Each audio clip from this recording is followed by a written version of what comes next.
yan mga ka-viewers, meron tayong i-repair at ito ay battery charger. Yan, yung kanyang brand ay Panther at 6 amperes. Problema nito mga ka-viewers, sabi ng may-ari ay walang output. May power naman siya pero wala daw output. So tingnan natin dito. Atin siyang ititest. Tingnan natin kung totoo ba talagang wala siyang output. So yan, sapat natin sa outlet mga ka-viewers. Ito yung outlet. Ayan, salpak natin dito. O yan, nasalpak na. So kung tingnan natin dito, ano, mayroon siyang nagpa-power. So ibig sabihin, good po yung kanyang tawag dyan, power cord. Dahil mayroon siyang voltahe na nakapasok dito. Mayroon siyang power. Pero i-try natin sa kanyang alligator clip sa output. Kung mayroon siyang output or nilalabas na voltahe, mga ka-viewers. Yan o. So ito yung kanyang alligator clip, yung tatawagin. So yung iba nito, ang ibang magte-test dyan ito gagagawa nila. So ayun o, walang So paano ba mag-test ng walang tester? Ayun o, ganito lang o. Oh, walang output. Yan. Wala siyang output mga ka-viewers. Yan. Walang output. Yan. So try natin sa tester. Kukunan natin ng voltahe. Try natin kung meron ba siyang nilalabas. Pero klarong-klaro naman, walang spark. Ibig sabihin, walang voltahe. Ayan o. Oh, kita nyo? Ayan o. Wala. 0.8 lang. Hindi nga maabot ng 1 volts eh. So, yan po yung kanyang problema mga ka-viewers. Wala siyang output. Ayan o.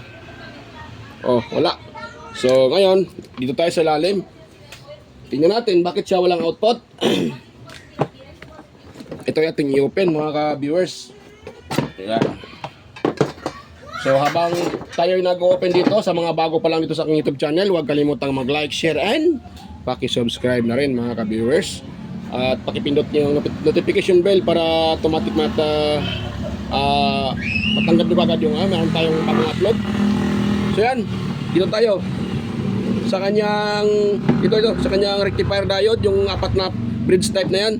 Yung dalawang gilid, yan po yung output. Ito. Paano ba yan pakita ko sa inyo. Hirap nito mga ka-viewers yan. Ito na lang. Ganun lang oh. Yan. So good naman yung tester ko. O yan, good naman oh.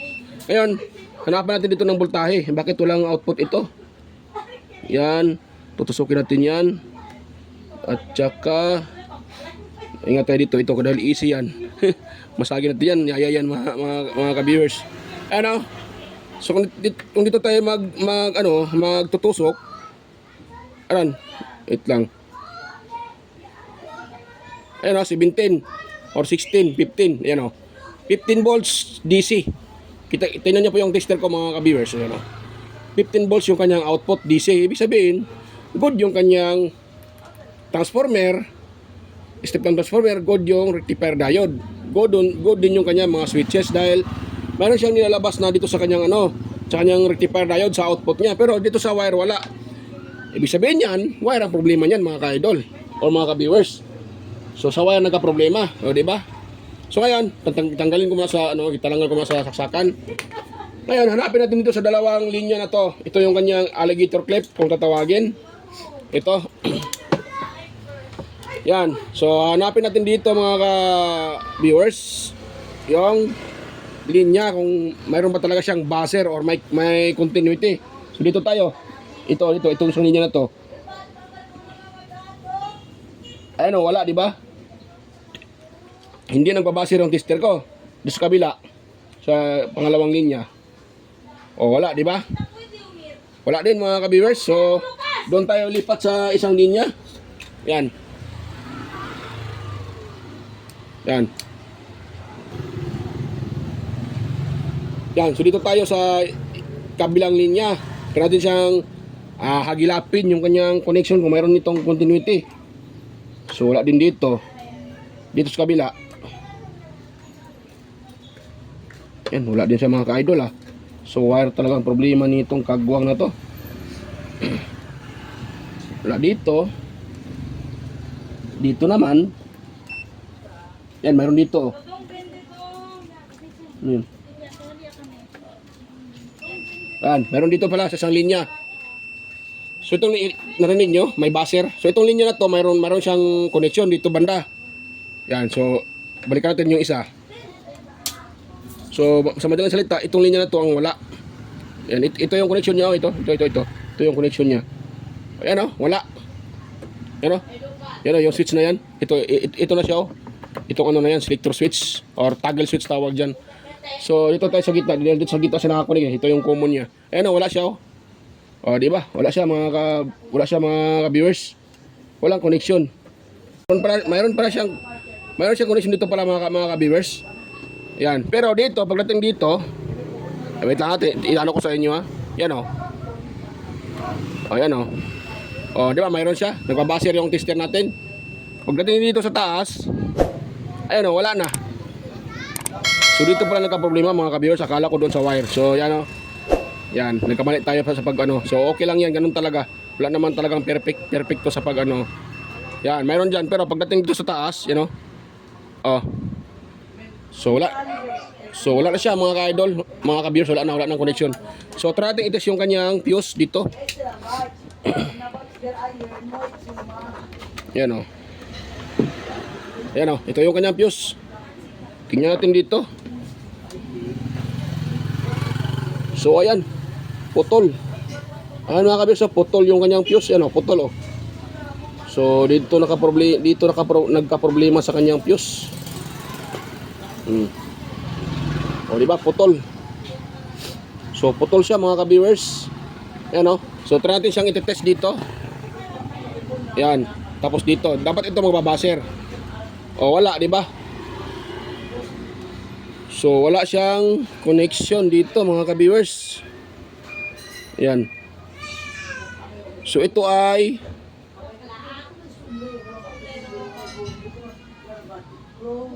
8 amperes. Ayan, 8 amperes mga ka-viewers. So meron siya nakalagay na 8 amperes. Ayan 8 amperes. Saan na yan? Kagwang na. So wala tayong ganitong fuse. Ang gagawin natin dito ay mag-jump. Ito, lagyan natin ng jumper dito.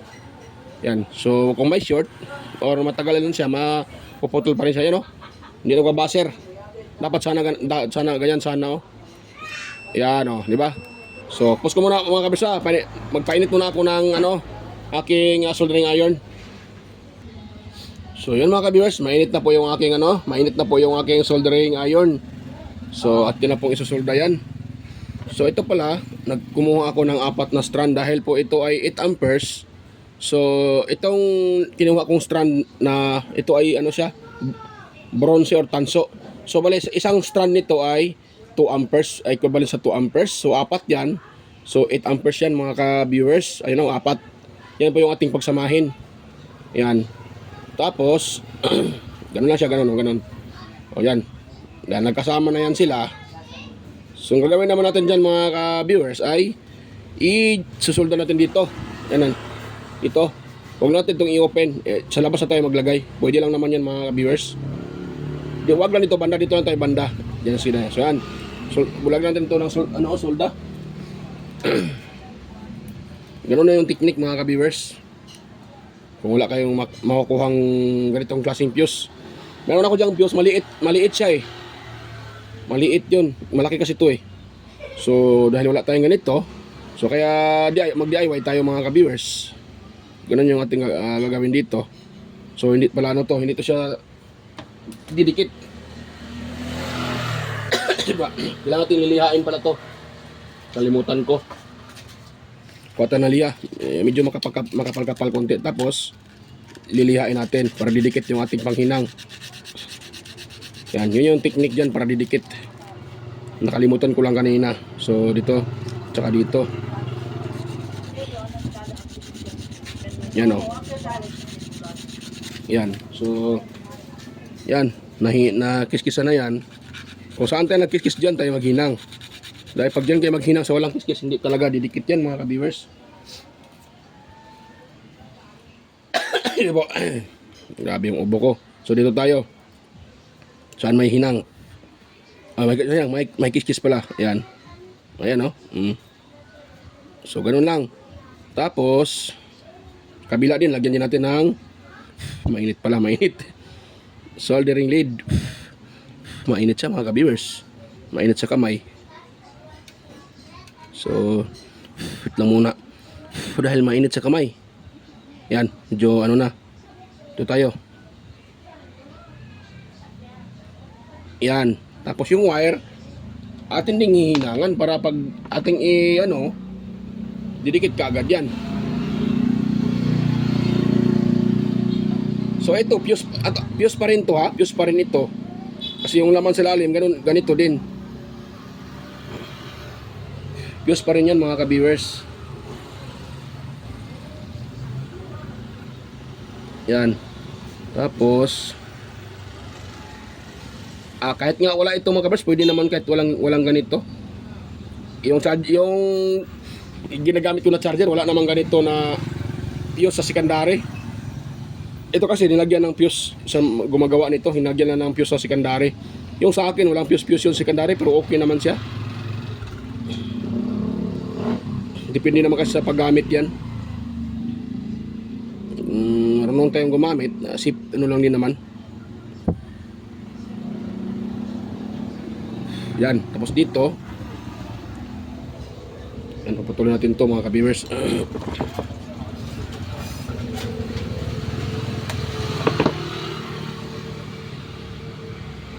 Iyan natin, atin siyang i-flat para hindi tatama doon sa takip. Baka ito ay hindi na kung tatama doon sa takip mga ka-viewers. Yan, tapos dito sa kabila atin din itong ihinang. Ganun lang ang paghanap ng pamamaraan. Kung ganit sakaling battery charger nyo may fuse ng ganito sa secondary o nasira yung fuse, wala kayong mamalit, so pwede namang mag-DIY ganito. Ayan o, diba? So ngayon, lagyan natin dito. Ito yung kanyang cover. Ayan o. Yan, so sasalpak natin dito sa kanyang ito sa secondary na fuse or fuse holder dito. Yan. Tapos iti-twist lang natin.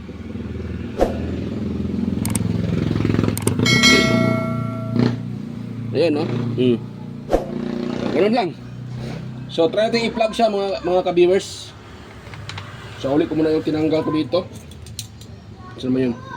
Pagguwang na. Wala pa ata eh. Ito. Itong pinaka-stopper niya. Sauli lang natin dahil kailangan nito para hindi mahatak yung wire. Dahil pag wala ito, mahatak yung wire.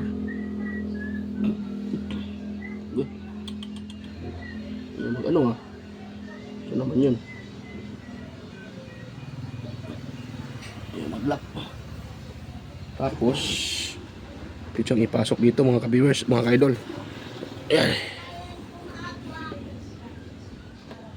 Yan. Medyo mahirap nga lang. Dahil matigas.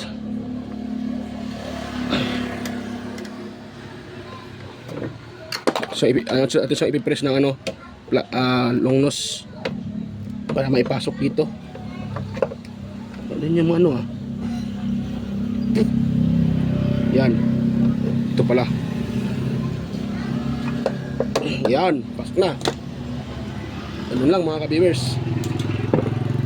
Tapos try natin i-plug yan. Try natin i-plug at kung mayroon na ba siyang output. Baka sakaling may output na ito mga ka-viewers.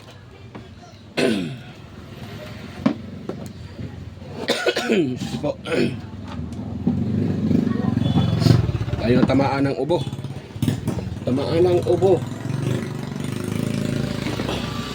Yan, tapos ano naman yun? Dito. Yan, nakasalpak na mga ka-viewers. Ayun, may power na siya naka-power na yan. So ngayon, natin itong i-spark dito. Ito. Mayroon na pero mahina. Bakit mahina ito? Malakas pala mga ka-viewers. Akala ko mahina. So yan, mayroon na siyang output. Yan oh. Oh. Oh, di ba? Ayun oh, di ba? Mayroon ng output mga ka-viewers oh. Yan oh. Oh, di ba?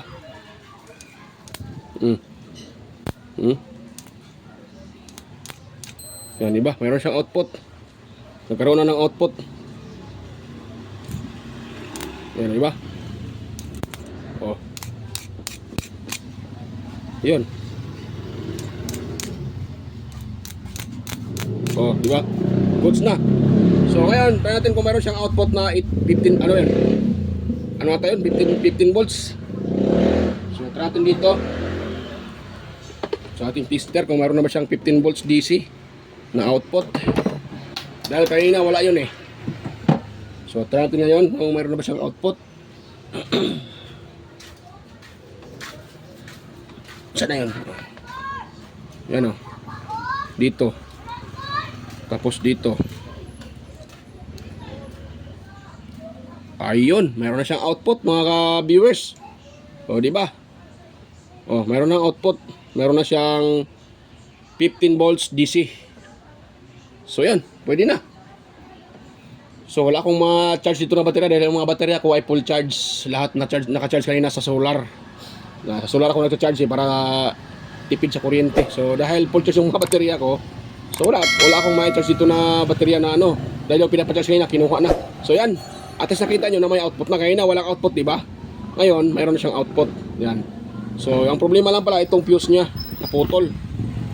So, yun lang. Mga idol, mga ka-viewers, hanggang dito lang. At kung mayroon kayong nakuha nga kunting idea sa aking na-share, sana huwag kalimutang mag-like, share, and pakisubscribe na rin mga ka-viewers. Ayan, salamat po sa inyong panonood mga ka-viewers. At next na tayo mag-shoutout. At mega loud shoutout na lang sa inyong lahat mga ka-idol, mga ka-sir, ma'am, mga ka-viewers. Ayan, shoutout sa inyong lahat. Ayan, salamat po sa panonood.